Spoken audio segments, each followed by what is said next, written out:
Bom dia, 24/10/2018, aula de embriologia geral para as turmas 23A e 23B da nutrição e alguns associados aí, né, da biologia. Hoje nós vamos falar sobre formação do sistema nervoso, na primeira aula. Depois, na segunda e na terceira, nós vamos falar sobre formação da notocorda e diferenciação do mesoderma intraembrionário. Além disso, nós vamos falar hoje sobre alantoide e sobre córeo, tá bom? Então, hoje tem bastante coisa. Bem, primeira coisa, então, é falar sobre formação do sistema nervoso. O sistema nervoso é um sistema de coordenação. É considerado, pelos estudiosos, a estrutura mais complexa que existe no universo. Portanto, a gente ainda conhece pouco sobre ele. Além disso, é um sistema, né, extremamente complexo, extremamente difícil de ser estudado. Mas aqui nós vamos fazer uma simplificação. Eu vou contar para vocês, basicamente, as duas primeiras etapas de formação do sistema nervoso. Tá? A partir dali, nós vamos fazer um grande salto. Eu vou mostrar o sistema nervoso completo para a gente poder discutir a respeito dele. Tá? Bem, nós precisamos primeiro lembrar que o sistema nervoso ele é subdividido em duas partes. Sistema nervoso central, formado pelo encéfalo, onde a gente vai ter o cérebro, não é? Então, aquela história de chamar essa estrutura aqui de cérebro é uma coisa incorreta, porque o cérebro está aqui, mas existem outras regiões. Então, aqui em cima, ó, essa parte maior aqui, ó, que vai formar os hemisférios cerebrais, forma realmente o cérebro, tá? Mas você tem outras partes unidas a ela. Bem, então a parte de fora é o córtex cerebral, isso que está nesse azul arroxeado aqui, não é isso? Quando você estiver pegando o cérebro, provavelmente você vai estar segurando ele por aí. Então você tem um córtex cerebral e tem uma parte de dentro que é o cérebro propriamente dito.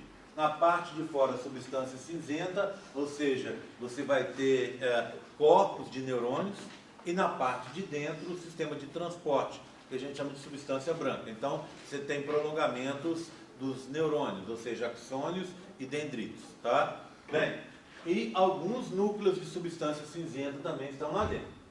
Então, toda essa região aqui é formada, vem de uma parte que a gente vai aprender que se chama telencéfalo, tá bom? Telencéfalo. Mas esse telencéfalo abraça, ele vai crescer mais que as outras e vai abraçar essas outras estruturas. E que vão ficar por dentro dos dois telencéfalos que cresceram ou vão ficar embaixo.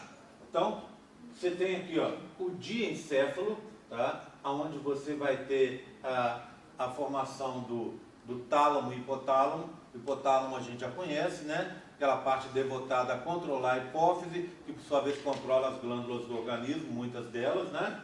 Você tem o mesencéfalo, você tem a ponte, você tem o bulbo, que o pessoal chama também de medula oblongata, e aqui atrás você tem uma região voltada para a movimentação e para o equilíbrio, que é o cerebelo, está aqui atrás. Bem, então, e continuando do bulbo para baixo, de fora a fora, você vai ter a medula espinhal. Então, tudo isso é sistema nervoso central.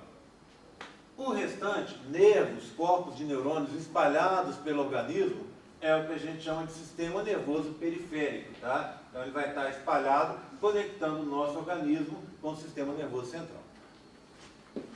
Existem, basicamente, dois componentes nesse sistema nervoso. Um são os neurônios e o outro são as células que a gente chama células da glia. Essas células da glia são responsáveis por cuidar dos neurônios e proteger esses neurônios. Tá?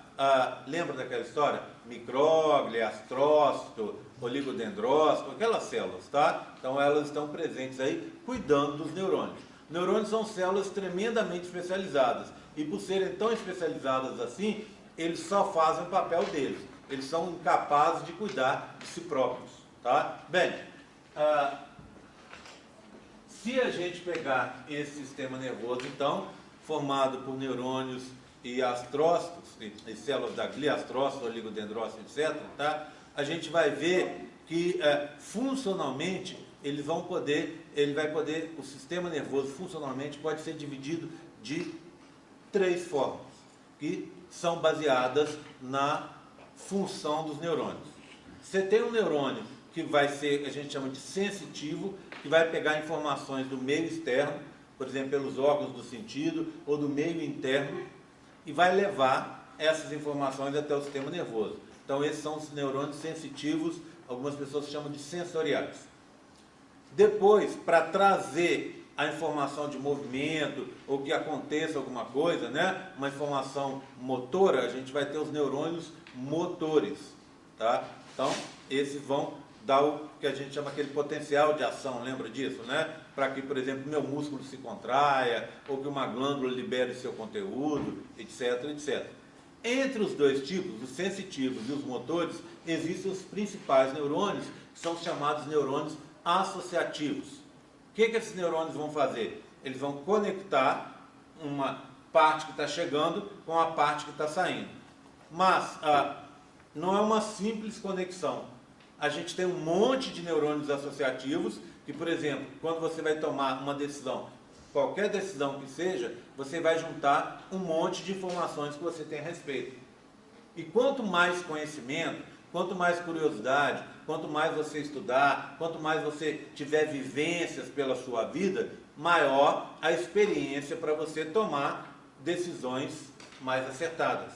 Tá? Então, decisões mais acertadas, por quê? Porque esses neurônios associativos, eles vão pegar informações de mais diversos locais que você tem guardado ali dentro da sua cabeça para te dar uma informação mais embasada, para você tomar uma decisão mais certa possível dentro daquelas lembranças, dentro do seu raciocínio lógico, dentro de uma série de coisas que você tem conhecimento. Tudo bem? Então, os verdadeiramente importantes dessa história não são os sensitivos, nem os motores. Apesar que, se você não tiver os sensitivos, você não tem uma sensação, né? Você não consegue interagir com o meio interno e externo. E os motores também não são tão importantes assim. Por quê? Porque eles levam a informação de movimento. Também, se você não tiver motor, você não consegue fazer um negócio. Tá? Não consegue fazer com que alguma coisa aconteça. Tá? Mas, tão importantes, vamos dizer assim, melhor, tá? Tão importantes quanto os sensitivos e os motores são esses neurônios, esses interneurônios, chamados também de neurônios associativos, que vão fazer com que a coisa aconteça e aconteça de forma correta. Tá certo?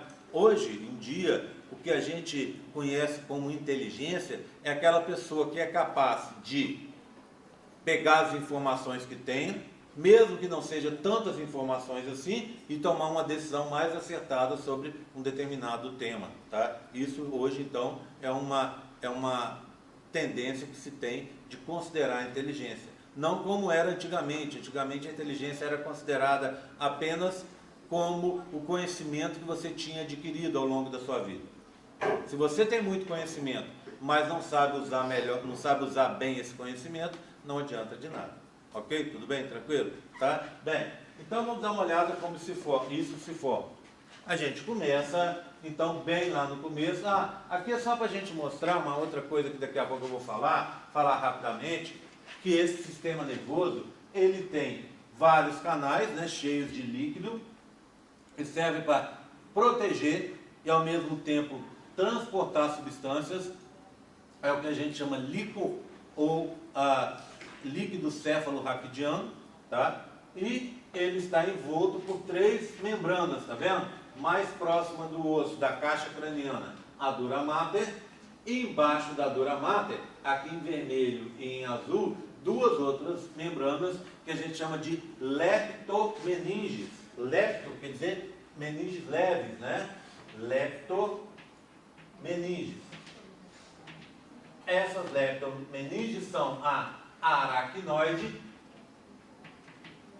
e a pia mater, tá? Elas estão colocadas, então, mais próximas do sistema nervoso central aqui. Ok? Tudo bem?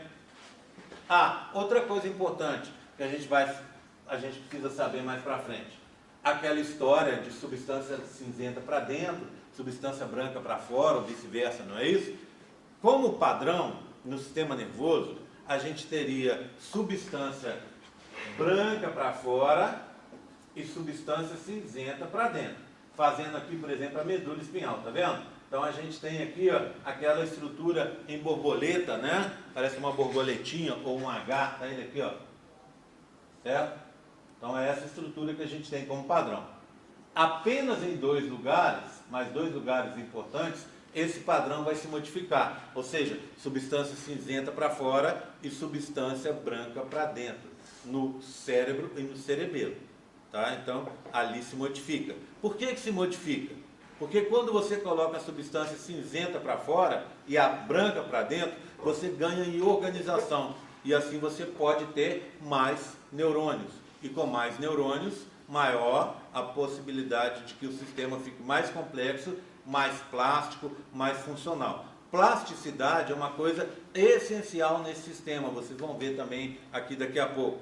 Por quê? Porque várias coisas, eu vou citar alguns exemplos aqui daqui a pouco, passam por vários locais diferentes. Então imagine uma pessoa que tenha sofrido um acidente, tenha perdido parte da massa encefálica. Pode ser que tenha perdido movimentos, por exemplo, das pernas. Pode ser que esses movimentos, dependendo da